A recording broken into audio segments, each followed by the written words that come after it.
Welcome to the Story Castle. Today we are going to be reacting to the prologue of Shadow and Bone by Leigh Bardugo.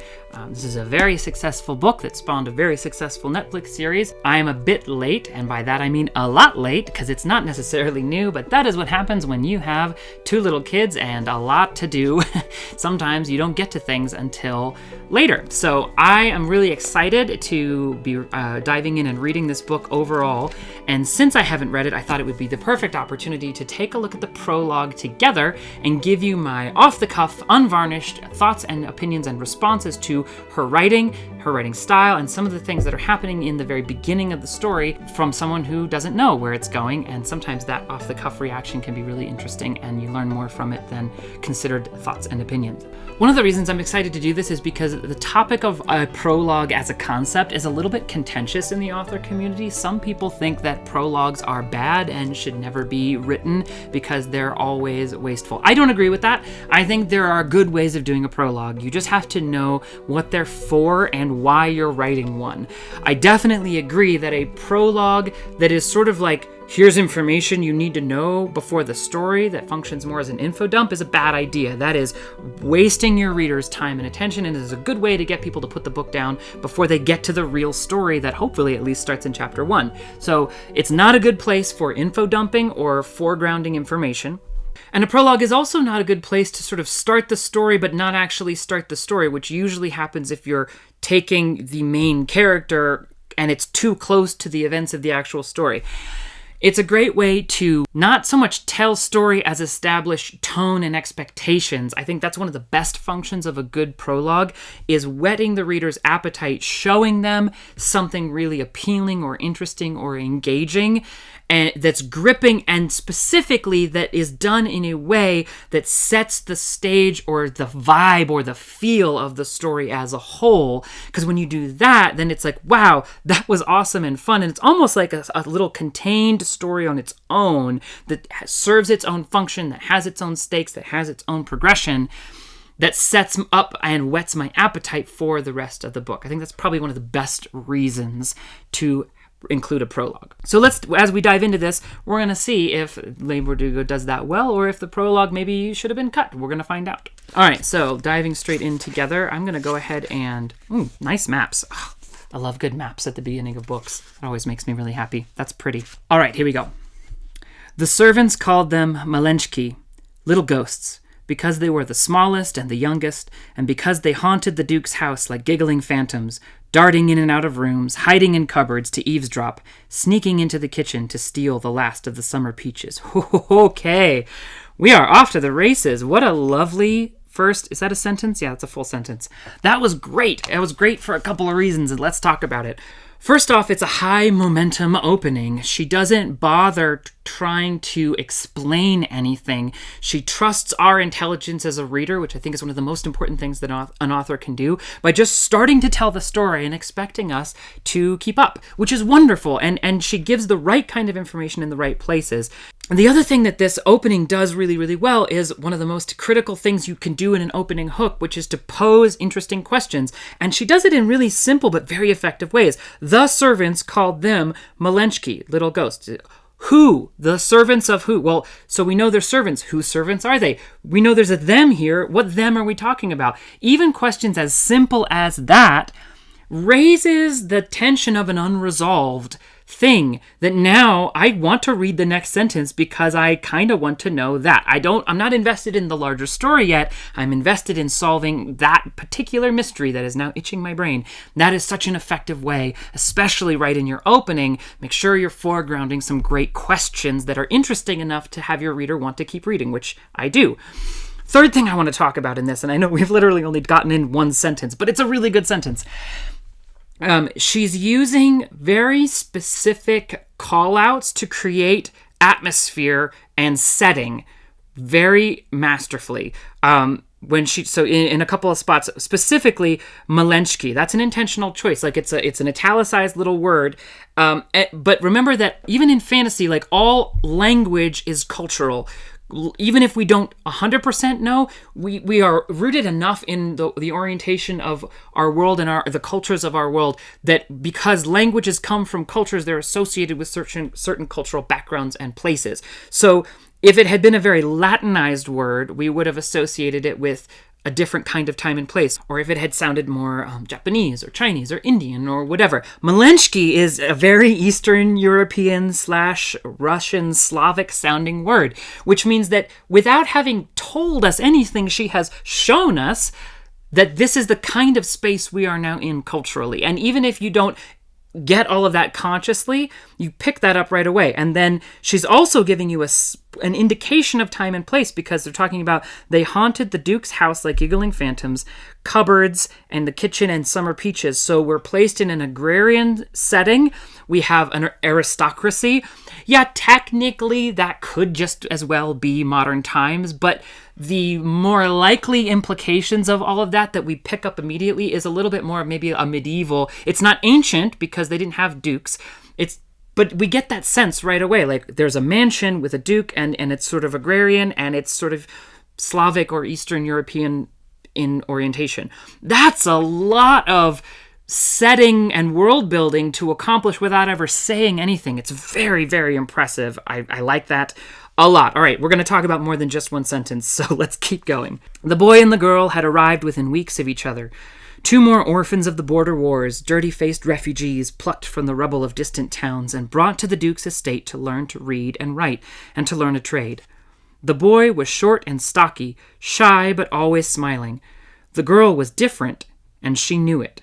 Oh, good. Wow. Okay, man, this is going to take a while to get through because there's so much good stuff going on. All right. So here immediately in the next paragraph, she zeroes us in even further from the big picture overview that we opened with, and we have characters to care about. The boy and the girl. And again, she doesn't need to tell us her names. Those serve just as well as names because we now have characters to tune into. Something to pay attention to at the very beginning of a book. Whatever pieces you introduce first are the pieces your readers are going to prioritize in their own thinking. And it's sloppy writing to accidentally introduce the less important pieces and then force your reader to go back and revise their expectations. So, case in point, if for some reason the boy and the girl were not the primary focus of this rest of this prologue, that would be a really big mistake. I don't think that's the case. I think she knows what she's doing well enough that now we just know, oh, here we go. I now have a character to kind of hang my mental hat on, or 2 characters.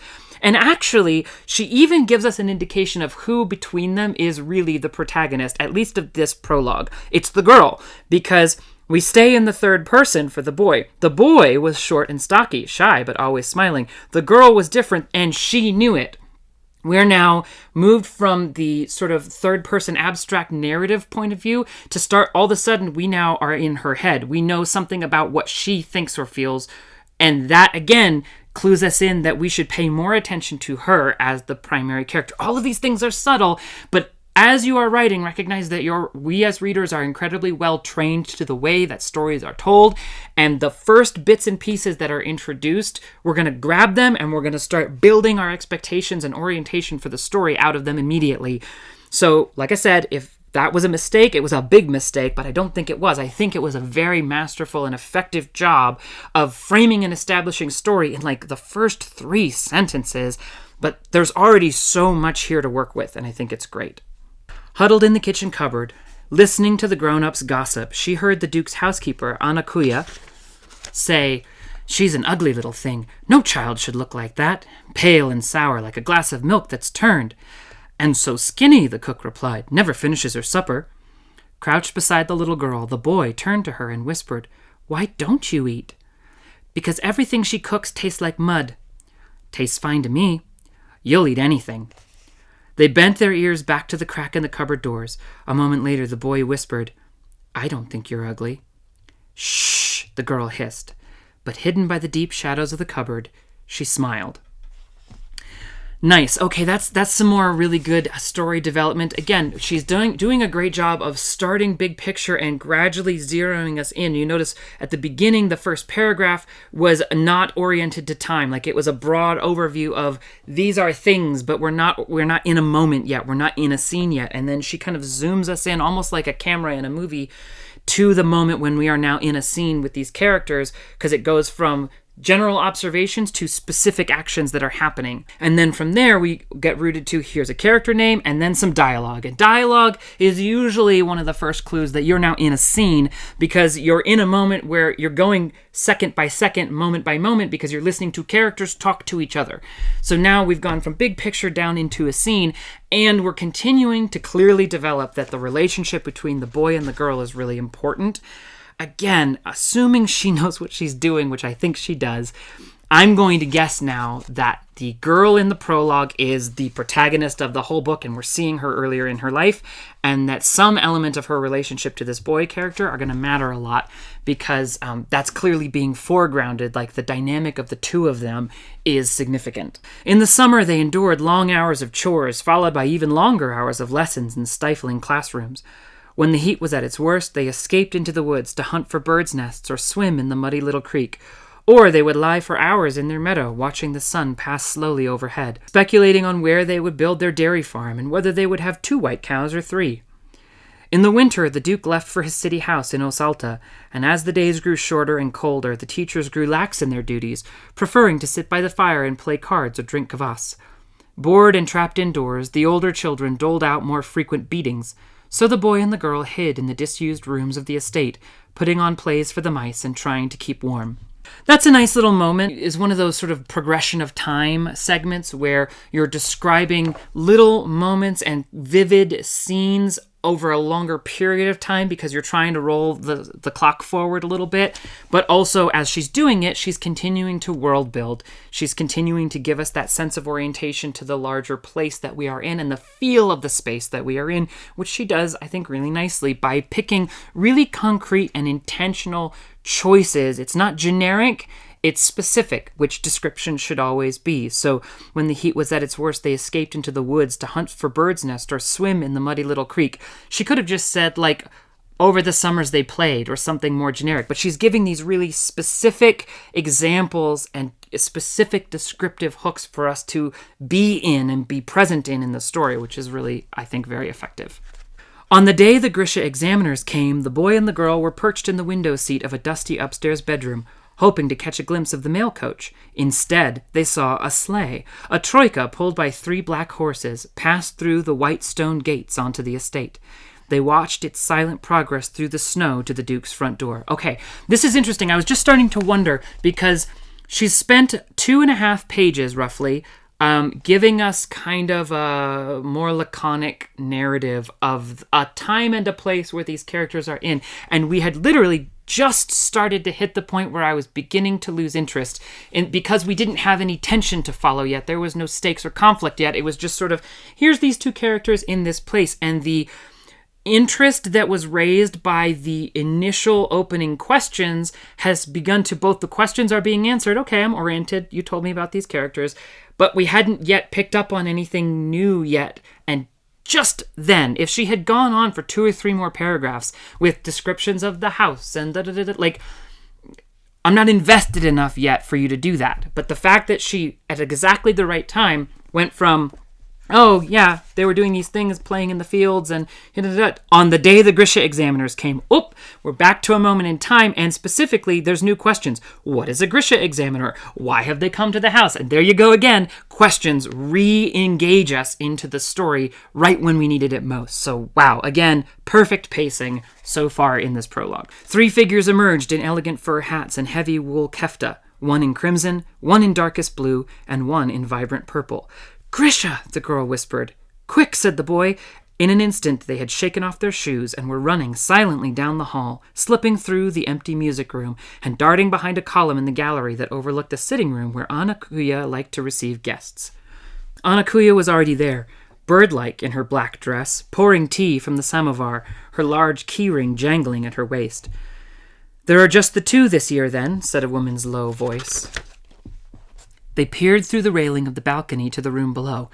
2 of the Grisha sat by the fire, a handsome man in blue and a woman in red robes with a haughty, refined air. The third, a young blonde man, ambled about the room, stretching his legs. Okay, I really like this. This is something I think is really important to talk about. She's striking just the right balance with the amount of descriptive cues that she's giving us without going overboard. She's giving us color and just a few physical attributes to go, here's a character, here's a character, here's a character, here's a room that you can envision, a space that you are in. So it's not just this blank white room lacking description, but she also hasn't gone overboard, and she's allowing us to fill the scene in with our own imaginations while kind of spotlighting the key things we should be paying attention to very economically, but very effectively, which is just excellent descriptive writing.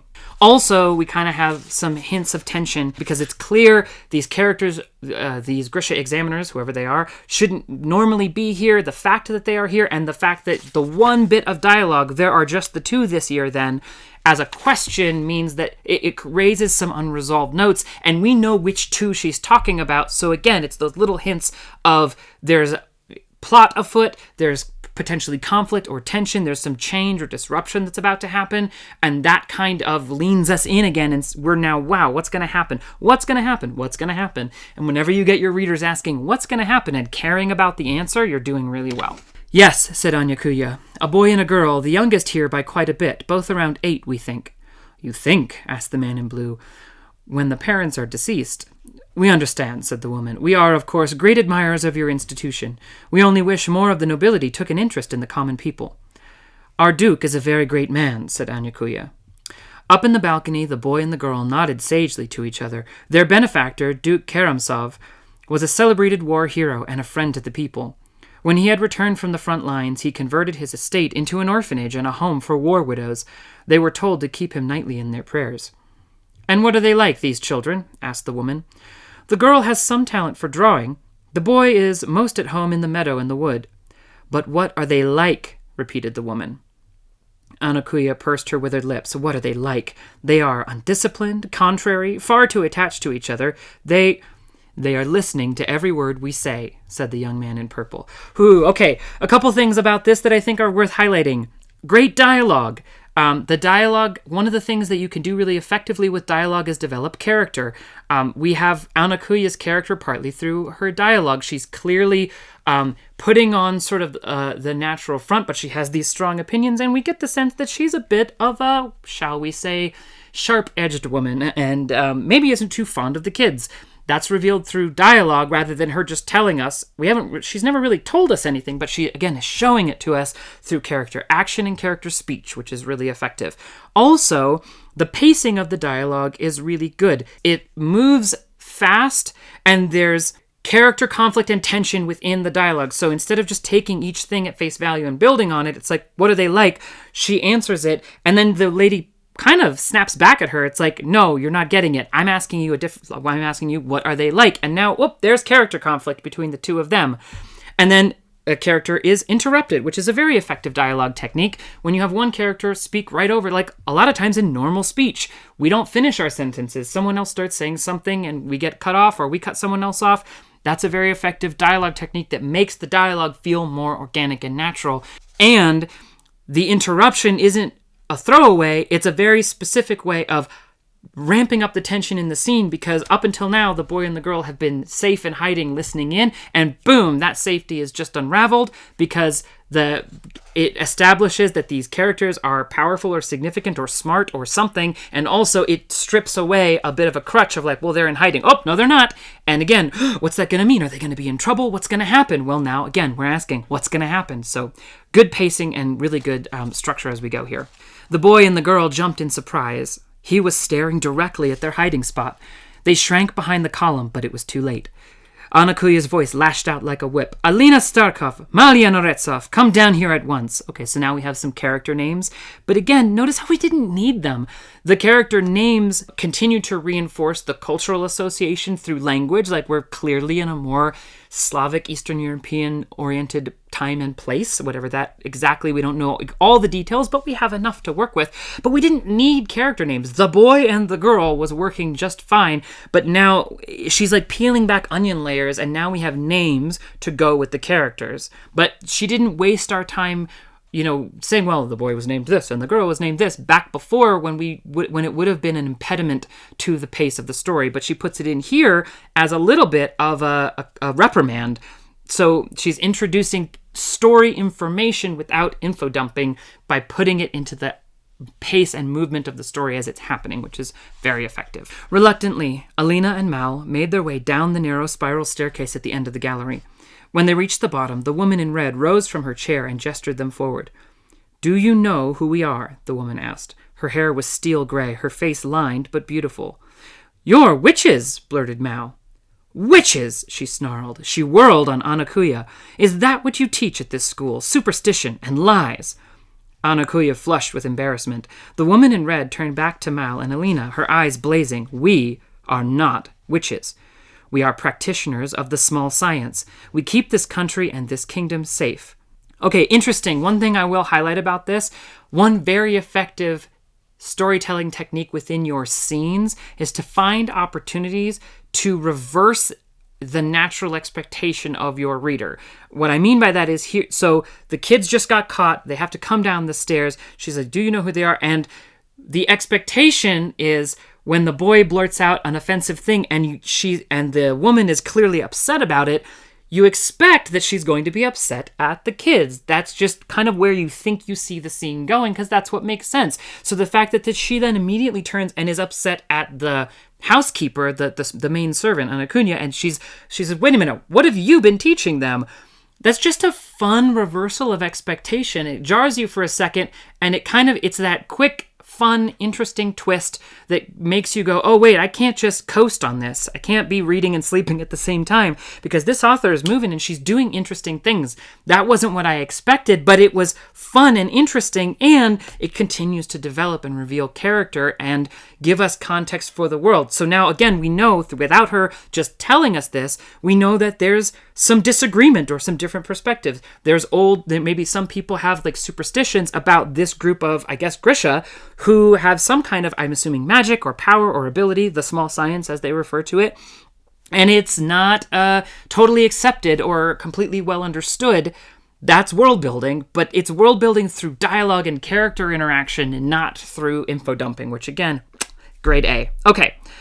"As does the First Army," Anakuya said quietly, an unmistakable edge to her voice. The woman in red stiffened, but after a moment she conceded. "As does the king's army." The young man in purple smiled and knelt before the children. He said gently, "When the leaves change color, do you call it magic? What about when you cut your hand and it heals? And when you put a pot of water on the stove and it boils, is it magic then?" Mal shook his head, his eyes wide. But Alina frowned and said, "Anyone can boil water." Anakuya sighed in exasperation, but the woman in red laughed. "You are very right. Anyone can boil water, but not just anyone can master the small science. That's why we've come to test you." She turned to Anakuya. "Leave us now." Actually, okay, another thing that's cool about that's more world building. We're getting some implications and a bit of information about the magic system in this story. But again, she's doing it without just saying, "Here's how magic works in this story." We get a little bit of, hey, we kind of know there's going to be a magic system that has rules and parameters.